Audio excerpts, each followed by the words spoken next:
세상에서 가장 맛있는 음식 세 가지가 있습니다. 첫 번째는 배고플 때 먹는 음식, 그리고 두 번째는 조리법대로 만들어서 먹는 음식. 라면 제일 맛있게 먹는 음식은 배고플 때 조리법대로 만들어 먹으면 라면이 제일 맛있습니다. 근데 진짜 맛있는 음식이 있습니다. 그게 뭘까요? 엄마가 해준 음식입니다. 이번 추석 기간에 고향 방문하셔서 어머니가 해주신 맛있는 밥 잘 잡수고 오셨습니까? 저희 집 아이들은 아빠인 제가 음식을 해주면 그냥 먹기만 합니다. 그럼 제가 물어봅니다. 맛있냐? 그러면 애들이 예, 맛있어요 라고 대답합니다. 그런데 엄마가 음식을 해주면 묻지도 않는데 엄마 너무 맛있어 라고 얘기합니다. 그 모습을 보면 괜히 제가 서운합니다. 괘씸해 보이기도 하고. 그리고 생각해 봅니다. 왜 엄마가 해주는 밥에는 아무것도 묻지 않았는데도 엄마 너무 맛있어요 라고 대답을 할까? 아빠가 해줄 때는 먹고 있다가 아빠가 물어봐야 맛있다고 얘기하는데 엄마가 해준 밥에는 그냥 자동적으로 너무 맛있다고 왜 그렇게 얘기할까? 이유는 간단했습니다. 저는요, 조리법대로 합니다. 그러나 엄마는 아이들을 위한 사랑의 마음과 정성으로 음식을 하기 때문입니다. 오늘 추석 연휴 마지막 날입니다. 항상 서로를 정성껏 축복하고 정성껏 서로를 대한다면 더욱 행복한 추석의 마무리가 되리라 생각합니다. 작은 것 하나, 가까운 가족이라도 짧은 만남, 짧은 대화 속에 정성껏 대화하고 정성으로 만난다면 그 가운데 하나님께서 더 큰 복을 여러분 모든 가정 위에 허락하시리라 믿습니다. 그 축복 가운데 살아가는 여러분 가정 되시길 주님의 이름으로 축복합니다. 마태복음의 말씀 39번째 가족의 시간, 오늘 함께 말씀을 나눠보고자 합니다. 종종 이전 교회에서 사역하던 함께 신앙을 나눴던 우리 성도님들이 제가 연동교회 부임한 후에 오시곤 하십니다. 특별하게 제가 청년부 사역을 오래 해서 청년부 때 함께 했던 그 청년 친구들이 오게 되죠. 그런데 그 친구들이 방문했을 때 우리 성도님들이 제게 이렇게 얘기를 합니다. 목사님, 동생분이 오신 것 같아요. 목사님, 사모님 동생이 온 것 같습니다 라고 얘기합니다. 저는 여동생밖에 없습니다. 그리고 제 아내는 동생이 없습니다. 그런 동생이 올 리가 없는데 그렇게 얘기를 하십니다. 그런데 왜 그럴까? 제 주변의 상황을 살펴봤더니 제 아이들이 그 새로 오신 분을 보고 삼촌이 왔어요, 이모가 왔어요 라고 얘기하는 겁니다. 왜냐하면 저희 아이들은 제가 예전에 사역할 때 함께했던 청년부 친구들한테 뭐라고 호칭을 할 게 없어서 남자 청년은 삼촌이라고 불러라, 여자 청년은 이모라고 불러라 그렇게 시켰습니다. 그랬더니 이전에 사역했던 그 친구들이 연동교회 제가 부임한 후에 인사하러 온다고 와서 그 제 딸과 아들이 삼촌이 왔어요, 이모가 왔어요, 다른 성도님들께 그렇게 얘기하니까 성도님들이 제게 목사님 동생이 왔어요, 사모님 동생이 왔어요 이렇게 얘기하시는 겁니다. 저는 청년부 사역을 하면서 특별히 미국에서 의지할 곳 없고 가족이 없는 그 청년들에게 친형같이, 제 아내는 누나 또 언니처럼 그렇게 청년들 사역을 해왔습니다. 제 자녀들은 그 청년들의 조카 같은 역할을 했었고요. 피는 섞이지 않았지만 저희가 마치 가족처럼 아주 친하게 지냈습니다. 그때 그 청년의 그룹, 그 공동체가 제게는 가족과 같았습니다. 설문조사, 우리 신문기사 하나 보시죠. 우리나라 초등학생 숫자가 점점 줄어들고 있습니다. 하지만 대신에 다문화 가정의 학생들은 점점점 늘어나는 것을 그래프로 보실 수 있습니다. 초등학생의 숫자가 적은 지방의 경우는 국제 결혼하신 분들이 그 지방에 많기 때문에 그 지방의 초등학생 수에는 다문화 가정의 자녀들이 더 많아지는, 더 많은 퍼센테이지를 차지하고 있는 학교도 있습니다. 그런데 우리나라는 단일민족 국가라고 하죠. 한민족, 우리 모두가 같은 피를 가지고 있다고 생각합니다. 그런데 같은 혈통이라고 자랑하지만 우리나라는 유일하게 분단 국가입니다. 다윈종 국가들에 비해서 우리나라는 내부적 갈등과 대립이 아주 심한 나라 중에 하나입니다. 그러면서도 우리는 한 민족, 한 가족 공동체, 서로는 우리 주변에 피도 섞이지 않았지만 이웃 사촌이라고 하죠. 그렇게 가족처럼 생각을 합니다. 혈통과 혈연을 강조하는 가족에 대한 마음이 강한 민족성을 가지고 있습니다. 그런데 그 안에 다문화 가정은 점점점 늘어나고 있어요. 그들도 이제 우리 사이에 엄연히 존재하는 한 그룹이 되었습니다. 그런데 지금 우리는 단일 민족, 우리는 서로 이웃 사촌이라는 혈연 중심의 가족 공동체성이 이 다문화 가정, 외국인 가정까지도 확대해야 되지 않는가, 이 가족에 대한 생각을 다시 하는 시대가 되었습니다.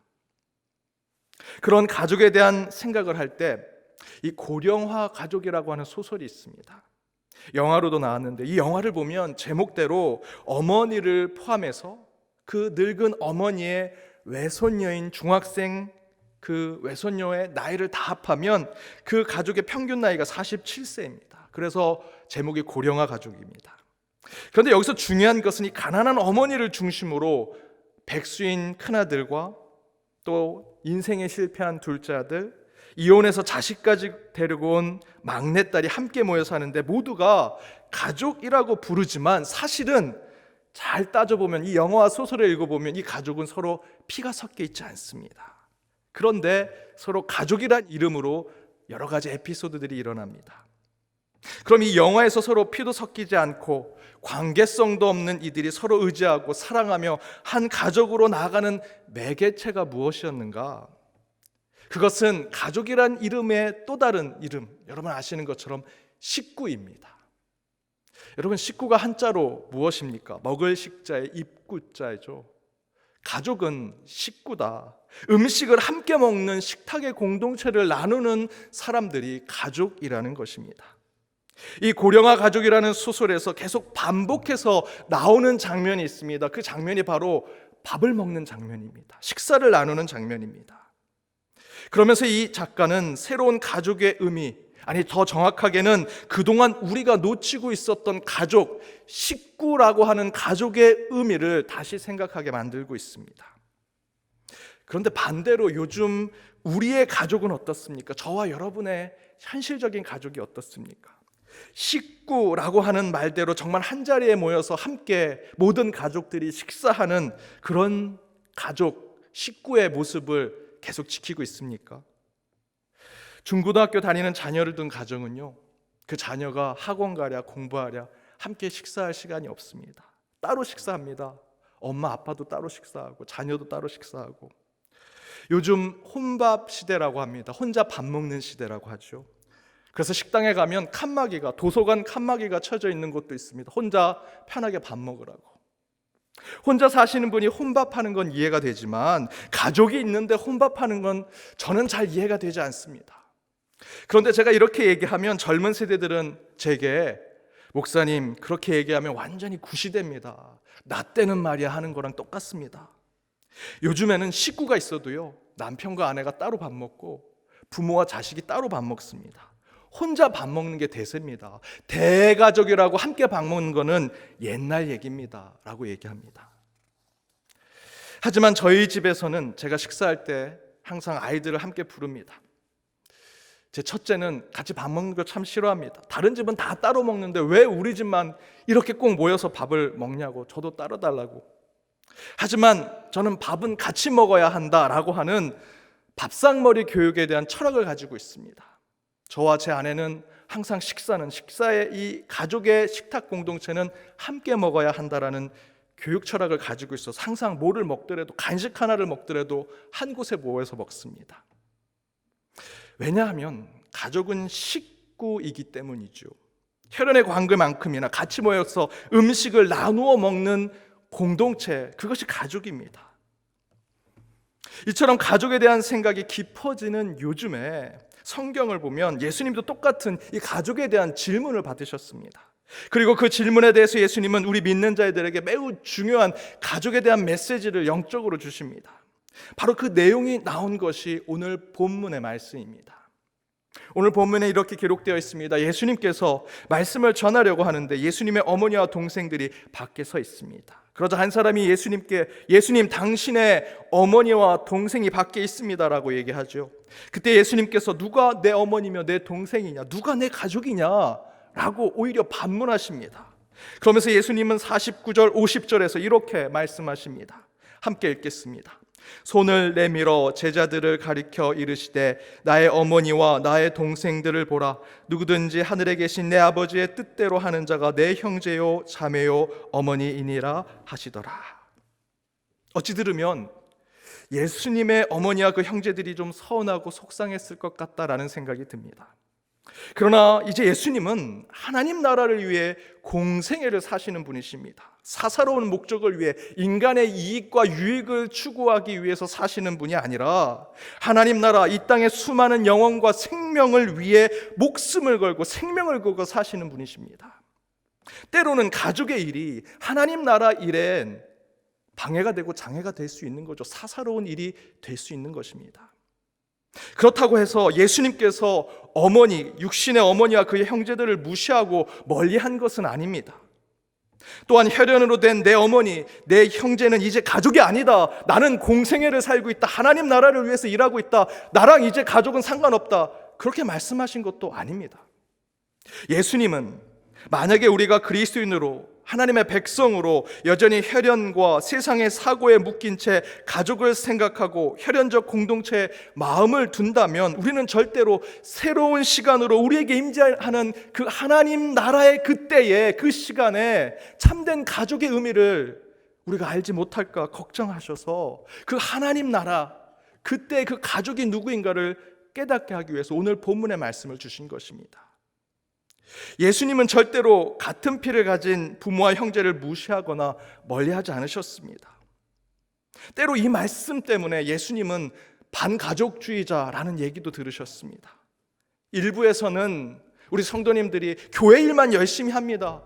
예수님도 어머니하고 동생이 왔는데 내 가족 아니다라고 얘기하셨다. 오늘 본문을 그렇게 인용하면서 나도 교회 일만 한다고 하고 가정을 내팽개치는 그런 성도님들도 계셨습니다.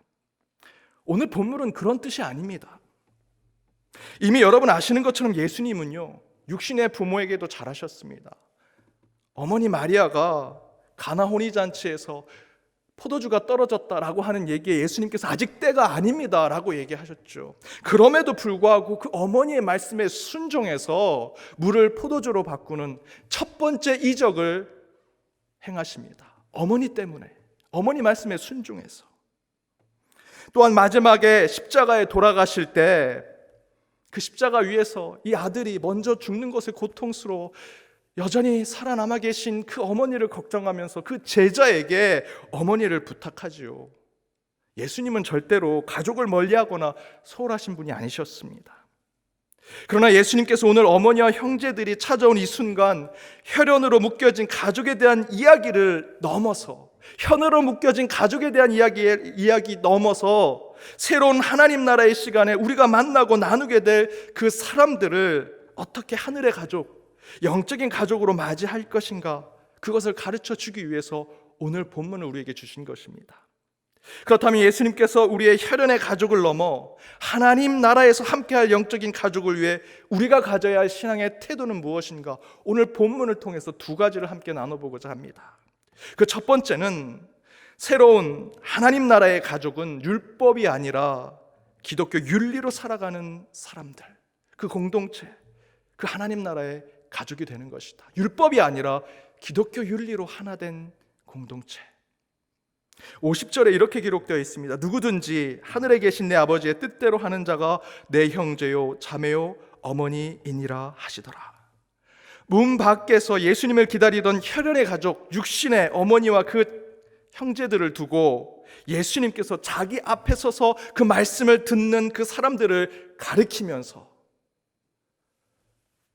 나에게 가족은, 하나님 나라에서의 가족은 지금 하늘 아버지의 뜻대로 행하는 자가 나의 가족이요 하나님 나라의 가족이다 라고 말씀하시는 것이죠. 이 표현은 그 당시 두 가지의 세력, 당시 예수님 시대에 많은 사람들에게 영향력을 줬던 두 가지 세력을 향해서 예수님께서 매우 도전적이고 저항적인 말씀을 주신 것입니다. 그렇다면 그 세력들이 누군가? 첫 번째는 정통 유대교인들입니다. 그 예수님 시대에 모세의 율법이 전부인 양 생각하며 살아가는 자들, 정통 유대교들이 생각하는 것대로 본다면 율법이 정한 가족 공동체가 가족입니다. 율법대로 따르는 사람들이 가족이라는 것이죠. 그들의 기본은 남성 중심의 족보에 묶여있는 혈연의 종교입니다. 내 피가 섞였느냐, 섞이지 않았느냐, 유대인이냐, 이방인이냐, 남성이냐, 여성이냐, 족보에 있느냐, 없느냐, 그것이 중요했습니다. 그들에게 중요한 것은 우리가 보통 그렇게 얘기하죠. 물보다 피가 진하다. 그들은 하나 더 나갑니다. 피보다 율법이 더 진하다. 율법이 더 중요했습니다. 율법이 가족의 모든 것을 결정하고 지배하고 있었습니다. 요한복음 9장에 보면 예수님께서 맹인, 시각장애인을 고쳐주십니다. 그런데 그 치유받은 맹인이 예수님을 선지자라고 부르면서 예수님을 찬양하고 경배하며 기뻐하고 그 은혜를 표현합니다. 그러자 율법에 묶여있는 유대인들이 그 광경을 보고 부모를 불러세우고 추궁하기 시작합니다. 그런데 그때 그의 육신의 부모, 혈연으로 그 육신의 피를 나눈 부모가, 그 맹인의 부모가 뭐라고 얘기하는지 아십니까? 요한복음 9장 20절에서 22절입니다. 그 부모가 대답하여 이르되 이 사람이 우리 아들인 것과 맹인으로 난 것을 아나이다. 그러나 지금 어떻게 해서 보는지 또는 누가 그 눈을 뜨게 하였는지 우리는 알지 못하나이다. 그에게 물어보소서. 그가 장성하였으니 자기 일을 말하리이다. 그 부모가 이렇게 말한 것은 이미 유대인들이 누구든지 예수를 그리스도로 시인하는 자를 출교하기로 결의하였으므로 그들이 무서워함이로라. 자기 배에서 난 자식입니다. 그렇게 난 자식인데 눈을 못 봐요. 얼마나 고통스럽게 그 아이를 키웠겠습니까? 그런 아들일 텐데 유대인들이 율법을 가지고 그 부모를 추궁하니 그 부모가 뭐라고 얘기합니까?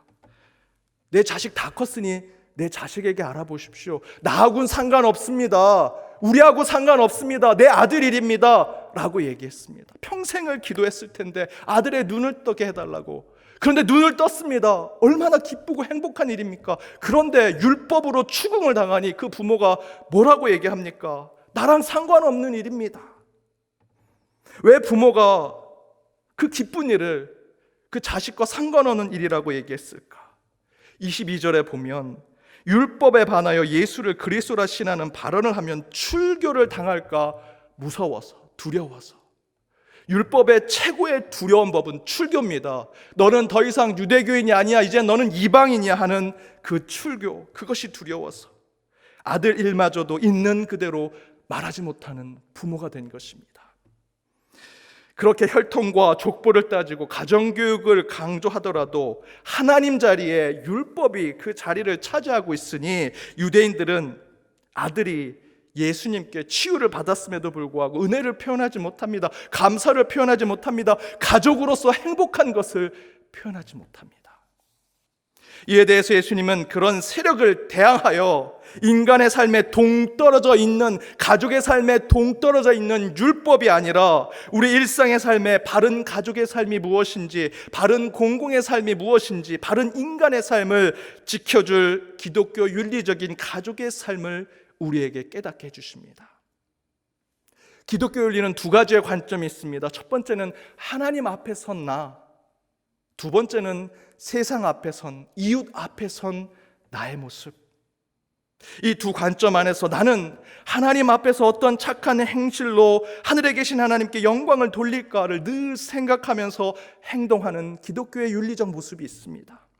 또 다른 하나는 이웃 앞에서 어떻게 하면 신뢰와 믿음을 주는 하나님의 사람으로 살아갈까 늘 생각하면서 그들과 관계를 맺고 세상을 살아가는 것이 바로 기독교 윤리의 삶입니다. 바로 그런 관점에서 예수님은 이제 가족이 단순히 율법에 복종하는 곳이 아니라 하나님 말씀 앞에 어떻게 신앙의 삶을 살아가며 어떻게 선교적인 삶을 지켜내는 곳이 가족이 될지를 기독교 윤리 가운데 찾아내는 것이 참된 가족의 삶, 하나님 나라의 가족의 삶이라고 예수님은 말씀하십니다. 두 번째, 예수님께서 새로운 가족을 위해 도전을 주고 있는 그 세력, 그 중에 하나는 바로 잘못된 종말론에 빠져 있는 종교단체입니다. 이 공동체는 예수님 당시에 다윗 왕이 환생해서 메시아로 내려올 것이다 라고 기다렸습니다. 위경, 가짜 경전들을 통해서 종말의 때를 기다렸습니다. 그래서 그들은 자기들만의 배타적인 공동체를 만들기 시작했습니다. 아무나 들어올 수 없는 비밀의 종교 단체지요. 지금의 이단과 같은 곳입니다. 그들은 이를 위해서 가입 절차를 까다롭게 만들었습니다. 지금 우리 교회가 하는 물러주는 세례, 그러한 비슷한 형식들을 만들어냈습니다. 비밀리에 양육하고 교육하는 과정을 만들었습니다. 특별히 특별한 종교 체험을 할 때만 가입을 받아줬습니다. 그런 까다로운 입회 절차를 통과하는 사람만이 그들의 공동체의 형제요 자매라고 불렸습니다. 그렇게 소수정예로 신비와 기적을 체험하고 미래의 예언을 자기들만 알고 있다고 생각하니 그들에게는 규율과 도덕과 윤리가 필요 없었습니다. 이제 곧 메시아가 오실 것인데 우리는 그 까다로운 입회 절차를 다 통과해서 비밀리에 모인 하나님이 선택한 사람들인데 우리에게 무슨 윤리, 도덕 필요 없어. 우리에겐 규율이 필요 없어 라고 생각하는 것이죠. 실제로 그런 공동체가 예수님 시대에 있었고요. 예수님이 혹시 그런 분이라 생각해서 그런 목적으로 예수님을 쫓아다녔던 제자들도 있었습니다. 분명히 예수님 주변에도 그런 자들이 많이 있었을 것이고 일부에서는 예수님이 그런 공동체를 만들어 주실 것이다 생각했습니다. 그래서 예수님이 그들을 상대로 저항하고 참된 가족을 가르쳐주기 위해서 오늘 본문을 말씀하신 것입니다.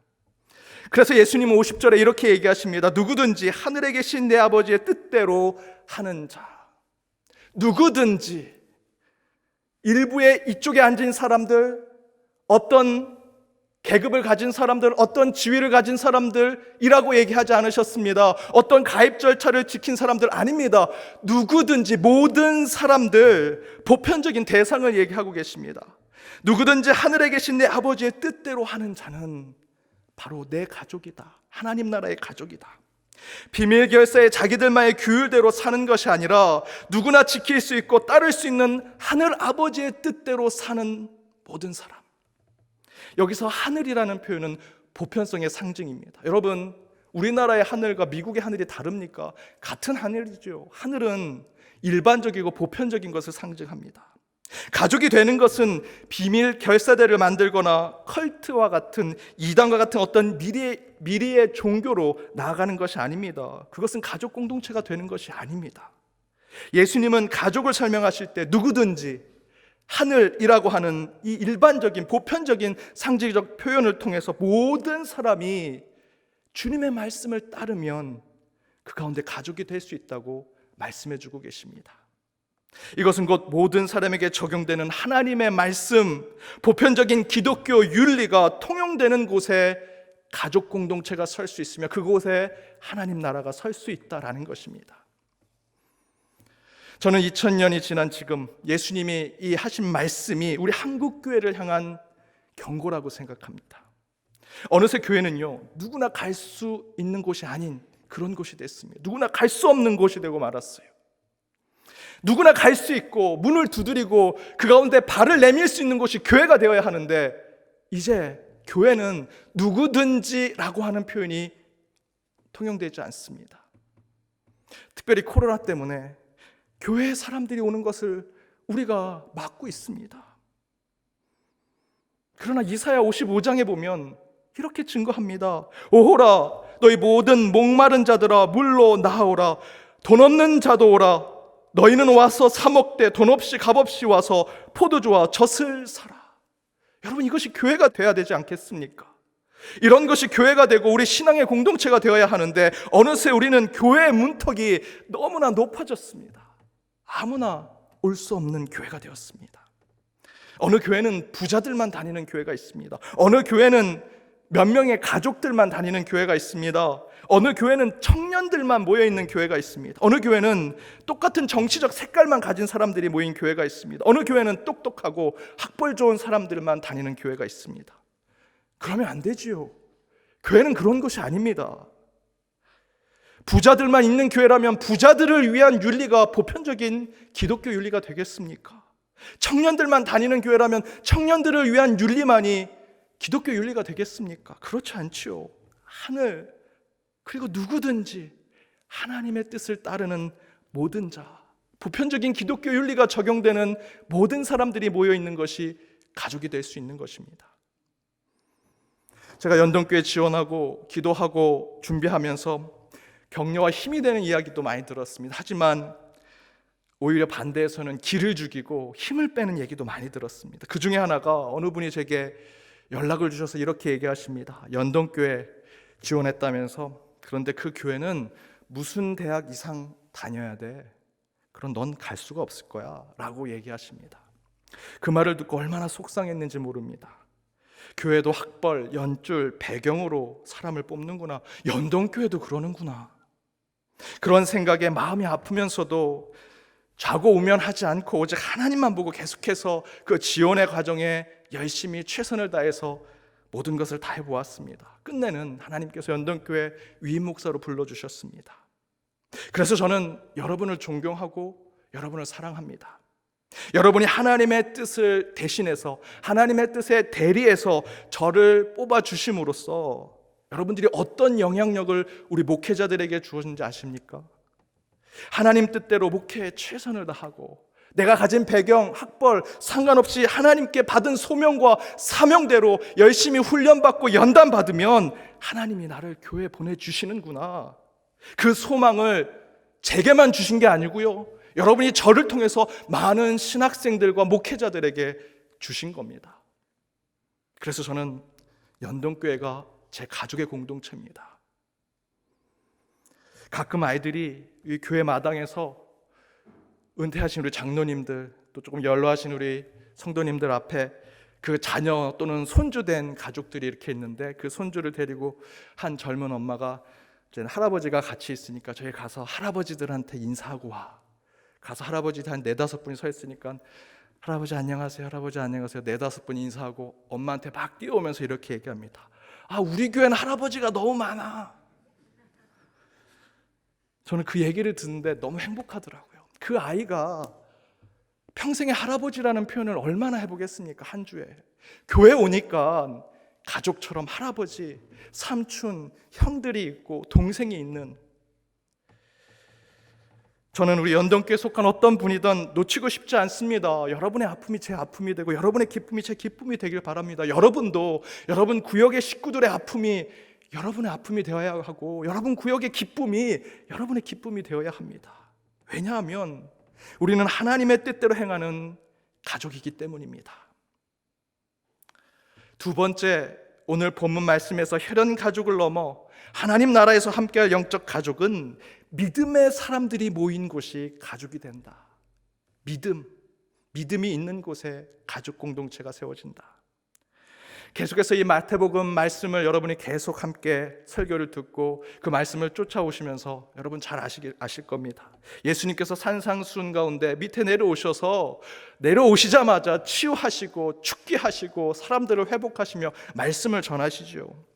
사람들이 그때 얘기합니다. 도대체 어떤 권세를 가지고 네가 이렇게 귀신을 쫓고 병을 고치느냐. 사람들이 시기질투합니다. 그 가운데 종교적 논쟁도 벌어집니다. 그러다가 세례 요한과 그의 제자들이 예수님이 정말 메시아인가 의심하기도 하지요. 바리새인들은 예수님이 귀신왕 바알세불의 신내림을 받은 자라고 얘기하기도 합니다. 끊임없이 사람들이 예수님을 비난하고 욕하고 시기하고 질투합니다. 마지막에는 끝내 죽이기로 모의하기도 하지요.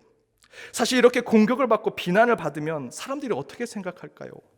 아니땐 굴뚝에 연기가 나랴, 예수님이 정말 이상한 거 아니야? 예수님이 좀 문제가 있는 거 아닐까라고 생각할 수 있겠지요. 그런데 그럼에도 불구하고 오늘 본문을 보시면 예수님께서 뭐라고 증거하십니까? 손을 내밀어 제자들을 가르쳐 말씀하시더라.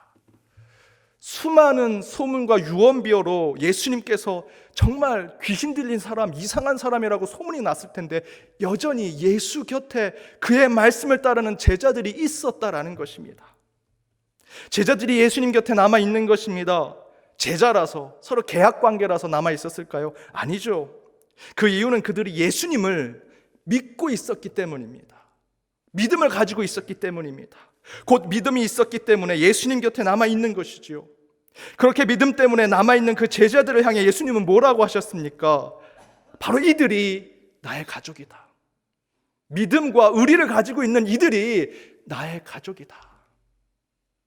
생사고락을 함께한 전우들, 친구들, 동기들, 동료들, 표현은 전우, 동기, 동료 이런 표현을 했지만 그렇게 함께 죽을 고비를 넘기며 함께 같이 그 고생을 해온 사람들은 가족과 같은 마음을 갖게 됩니다. 그렇게 끝까지 함께 고된 시간을 이겨내어 함께 마지막까지 무엇인가 이겨낸다면 그 시간을 함께한 이들은 이제 가족이 되는 것이지요. 왜 그렇습니까? 그 경험 가운데 서로 믿음이 서로 새겨졌기 때문입니다. 예수님께서 십자가에서 죽음을 앞두고 육신의 어머니를 보면서 이제 나는 곧 이 십자가에서 죽을 텐데 내 육신의 어머니 마리아를 눈앞에 보고 슬피 우시는 그 모습을 보면서 어떻게 할까? 예수님도 참으로 고통스러우셨을 것입니다. 그때 예수님은 십자가 아래 마지막까지 그 십자가까지 쫓아온 생사고락을 함께한 그 제자에게 그 어머니를 맡기지요. 뭐라고 합니까? 요한복음 19장 27절에 또 그 제자에게 이르시되 보라 내 어머니라 하신데 그때부터 그 제자가 자기 집에 모시니라. 예수님은 어머니를 제자에게 맡길 때 잘 부탁한다. 내 어머니인데 네가 좀 잘 모셔라. 이렇게 하지 않았습니다. 이제 이 어머니는 내 어머니다. 너의 가족이다. 그렇게 부탁하십니다. 그렇게 부탁하기 쉽지 않습니다. 그런데 왜 그렇게 할 수 있었을까요?